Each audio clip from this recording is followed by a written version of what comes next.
নেপাল, যেটা শান্ত সুন্দর এক দেশ নামেই পরিচিত ছিল, আজ তা যেন ধ্বংসের মুখে। চারপাশে ভাঙচুর, মৃত্যু, বিশৃঙ্খলা আর এক তরুণ সমাজ যারা সহ্য করতে পারছে না দুঃশাসন ও দুর্নীতি। কেন এই পরিস্থিতি নেপালে সৃষ্টি হলো?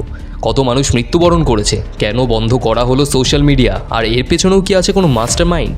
ভিডিওটি শেষ পর্যন্ত দেখুন, কারণ এখানে আছে এক দেশের ইতিহাস বদলে যাওয়ার গল্প।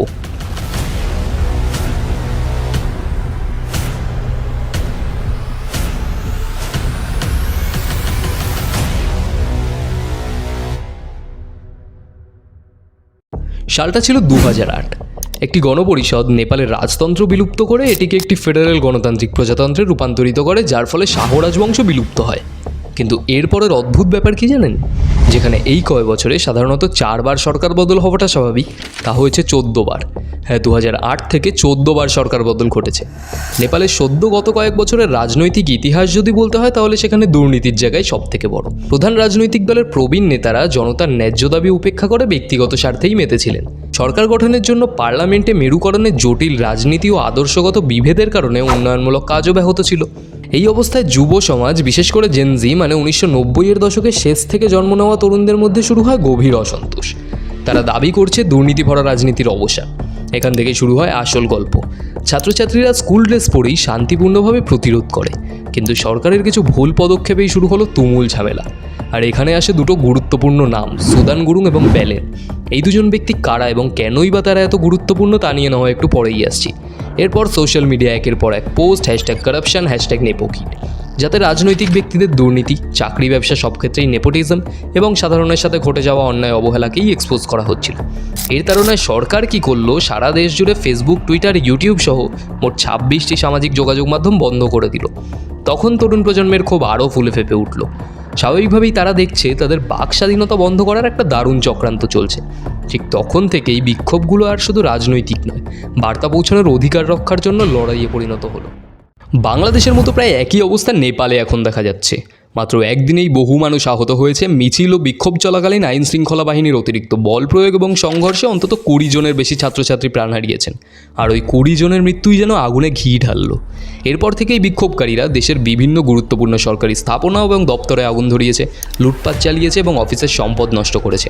প্রধান রাজনৈতিক নেতাদের বাড়িও হামলার শিকার হয়েছে। বিশেষ করে সাবেক প্রধানমন্ত্রী ঝালনাথ খানালের বাড়িতেও আগুন লাগানো হয়, এমনকি তার স্ত্রীও সেই আগুনেই পুড়ে মারা যায়। তাছাড়া বিভিন্ন নিউজ চ্যানেলের অফিস যেগুলো সরকারের সাপোর্টে কথা বলছিল বা সরকারের ভুলগুলোকে আড়াল করছিল, সেগুলোকেও কিন্তু জ্বালিয়ে দেয় এজেন্সি। এই ঘটনা নেপালের রাজনৈতিক অস্থিতিশীলতার নিদারুণ ছবি তুলে ধরে, যা জনগণের রোষ এবং রাজনৈতিক প্রতিশোধের চূড়ান্ত রূপ। এই বিশৃঙ্খলায় অবশেষে প্রধানমন্ত্রী কেপি ওলি পদত্যাগ করতে বাধ্য হন এবং সেনার সাহায্যে হেলিকপ্টারে করে দেশ থেকে পালিয়ে যান। এরপর মন্ত্রিসভার অনেক মন্ত্রী পদত্যাগ করেছেন এবং সরকারের ভাঙনের প্রক্রিয়াও শুরু হয়েছে। ভাবতে পারছেন, মাত্র 38 থেকে 40 ঘন্টায় পুরো সরকার ধ্বংস হয়ে গেল। তবে নতুন পরিবর্তনের জন্য কী হবে তা বলা না গেলেও এখানেই আসে সেই দুই নাম, সুদান গুরুং এবং বেলেন। সুদান গুরুং 36 বছর বয়সী এই ব্যক্তি হামি নেপাল এনজিওর ফাউন্ডার, এবং বেলেন হলেন একজন র্যাপার এবং কাঠমান্ডুর মেয়র। এনারা দুজনেই নেপালের বেশ পপুলার ফেস, এবং বেলেন তো বলতে গেলে যুব সমাজের আইডল, যার বিশ্বজোড়া খ্যাতি। আর এই ব্যক্তিই শুরু করেন ট্রেন্ডিং #নেপোকিট।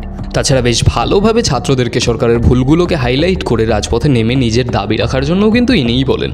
আর তারপর তো সবই জানেন। ভেবে দেখুন বাংলাদেশের কথা, এখানেও কি তেমন কিছু ষড়যন্ত্র চলছে? চলতেই পারে, অন্য কোনো দেশের সহায়তায় এটা হতেই পারে। আর যেহেতু গুরুং এবং বেলেন বেশ পপুলার ফেস, তাই তারা এগিয়ে আসলে ব্যাপারটা একটু গুছিয়েই হবে। মানে জিও পলিটিক্স তো তাই বলে। নেপালের এই রাজনৈতিক অস্থিতিশীলতা শুধু দেশেই নয়, প্রতিবেশী দেশ ভারত ও চীনের জন্যও উদ্বেগের কারণ হয়ে দাঁড়িয়েছে। সীমান্ত এলাকায় নিরাপত্তা বাড়ানো হয়েছে এবং বাণিজ্য ও পরিবহনে প্রভাব পড়ছে। ভারতীয় সরকার সচেতন রয়েছে যাতে এই অশান্তি ছড়িয়ে না পড়ে এবং বাণিজ্যিক যোগাযোগ খারাপ না হয়। দুর্নীতি ও ক্ষমতার অপব্যবহার বন্ধ না হলে এই শান্তি ফেরানো সত্যিই কঠিন। আগামী দিনে নেপালের নতুন নেতৃত্ব ও জনগণের একতাবদ্ধ প্রচেষ্টাই এই অবস্থাকে ঠিক করতে পারে। এ বিষয়ে আপনাদের মতামত অবশ্যই কমেন্টে জানান। ভিডিওটি পছন্দ হলে লাইক এবং শেয়ার করতে ভুলবেন না কিন্তু। এবং এরকম নতুন আপডেটের জন্য সাবস্ক্রাইব করুন কিউরিয়াস বাঙালি।